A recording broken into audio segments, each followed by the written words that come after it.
नमस्कार दर्शकों, good evening. मैं कीर्ति स्वागत करती हूँ आप सभी का लोकल टीवी के ताज़ा और मुख्य समाचारों में। हमारे इस वीडियो को एडिट किया है हमारी साथी सोमा जी ने। तो चलिए समाचारों की शुरुआत करने से पहले जानते हैं समाचारों की हेडलाइंस को। वोटर लिस्ट रेडी, मैदान में मुस्लिम लीग, जनसेना की एंट्री, बल्दिया चुनाव की हलचल, बताकर गांव जाना कहा पुलिस ने, अलाइव अराइव।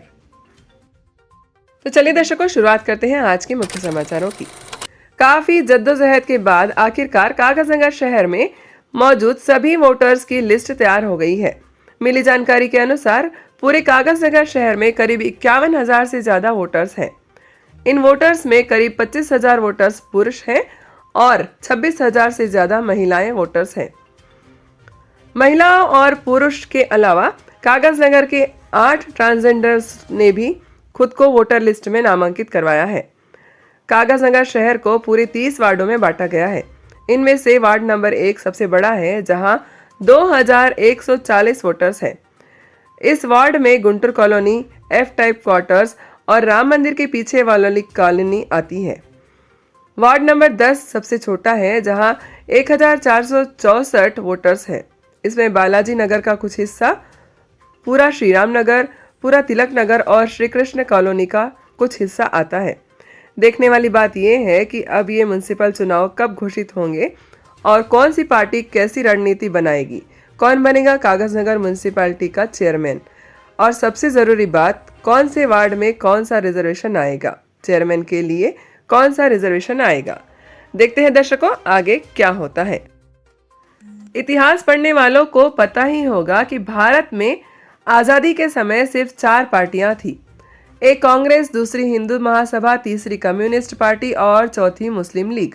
जब देश 2 टुकड़ों में बटा तब भारत में कांग्रेस की सरकार बनी और पाकिस्तान में मुस्लिम लीग की। पाकिस्तान तो अलग हो गया, लेकिन भारत में रह गई इंडियन यूनियन मुस्लिम लीग। मुख्य रूप से केरल में चलने वाली ये पार्टी इस बार तेलंगाना के म्युनिसिपल चुनाव में भी हाथ आजमाने वाली है। इंडियन यूनियन मुस्लिम लीग के तेलंगाना प्रदेश अध्यक्ष मोहम्मद शकील कागजनगर आए थे। उन्होंने शहर में मुस्लिम लीग पार्टी के दफ्तर का इनॉग्रेशन किया। उन्होंने कहा कि इस बार कागजनगर की म्युनिसिपल चुनाव में मुस्लिम लीग के भी काउंसिलर बनेंगे और साथ ही वो कागजनगर की बल्दिया को चलाने में महत्वपूर्ण भूमिका भी निभाएंगे। मुस्लिम लीग के साथ साथ एक और पार्टी भी कागजनगर की राजनीति में एंट्री लेने वाली है। ये पार्टी है पावर स्टार पवन कल्याण की जनसेना। ये पार्टी 11 साल पहले बनी थी। कठिन तपस्या के बाद पिछले साल ये पार्टी आंध्र प्रदेश की सत्ता में अपनी जगह बना पाई। आंध्र में पवन कल्याण ने उप मुख्यमंत्री का पद ग्रहण किया। अब उनकी निगाहें तेलंगाना में पड़ी हैं। उन्होंने पिछले हफ्ते मशहूर कोंडागट्टू मंदिर में जनसेना पार्टी को तेलंगाना में लॉन्च किया। वहां उन्होंने ऐलान किया कि जनसेना अब म्युनिसिपल चुनाव में भी भाग लेने जा रही है। इसी सुगबुगाहट के बीच संपत कुमार को संयुक्त आदिलाबाद जिले का संयोजक बनाया गया। अब संपत कुमार पूरे आदिलाबाद प्रखंड में घूम घूम कर म्युनिसिपल चुनाव में खड़े रहने के लिए कैंडिडेट ढूंढ रहे हैं। उन्होंने अपने बयान में कहा कि जनसेना ज्यादा से ज्यादा युवाओं को टिकट देगी। स्थानीय बीजेपी नेताओं से बात करके जरूरत पड़ने पर गठबंधन भी किया जाएगा। जहां बीजेपी को सीट निकालने में तकलीफ पेश आएगी, वहां जनसेना अपना कैंडिडेट उतारकर बीजेपी की मदद कर पाएगी। इन दोनों छोटी पार्टियों के साथ साथ बड़ी पार्टियों ने भी म्युनिसिपल चुनाव की तैयारी शुरू कर दी है। वोटर लिस्ट खंगाले जा रहे हैं, उम्मीदवारों की लिस्ट तैयार हो रही है। एमएलसी विट्ठल दांडे के कंधों पर कांग्रेस का भार है। पिछले पंचायत चुनाव में कमाल करते हुए उन्होंने कांग्रेस को अचानक से 30 सरपंच दिलवाए थे। इसके बाद कयास लगाए जा रहे हैं कि कांग्रेस कागजनगर बल्दिया चुनाव में कुछ कमाल कर सकती है। बात करें बीआरएस की, तो फिलहाल पार्टी काफी मजबूत स्थिति में दिखाई दे रही है। सरपंच चुनाव में भी बीआरएस ने जोरदार प्रदर्शन दिखाया था, लेकिन पार्टी की सबसे बड़ी समस्या है गुटबाजी। सरपंच चुनाव में भी पूर्व विधायक कोनेरू कोनप्पा और स्टेट जनरल सेक्रेटरी यानी आरएस प्रवीण कुमार के बीच जद्दोजहद देखने को मिली थी। कुछ ऐसी स्थिति इस बार भी देखने को मिलेगी। कहीं ऐसा न हो कि इन दोनों के लड़ाई में कोई और मौका मार जाए। बात करें एमआईएम की, तो इस पार्टी का भी टाउन में कुछ हद तक प्रभाव देखने को मिलता है।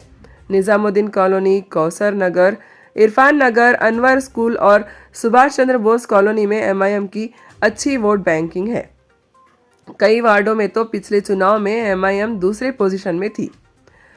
आखिर में बात भाजपा की करें तो सिटिंग एमएलए पालवाई हरीश बाबू भी मशक्कत करते दिखाई दे रहे हैं। छोटी बाजार से बड़ी बाजार तक हर जगह वो अपनी सेटिंग बैठाने में लगे हुए हैं। दर्शकों, आपको क्या लगता है, आपके वार्ड में किस पार्टी का काउंसलर बनेगा? कमेंट में हमें जरूर बताइएगा।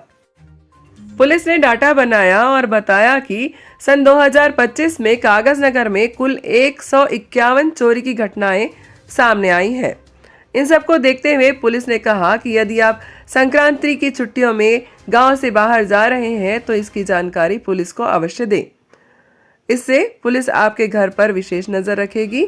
ऑटो में माइक लगाकर भी इसकी जानकारी पब्लिक में फैलाई जा रही है। घर पर सीसीटीवी लगाएं, अच्छे लॉकिंग सिस्टम का इस्तेमाल करें, इससे आपका घर सुरक्षित रहेगा।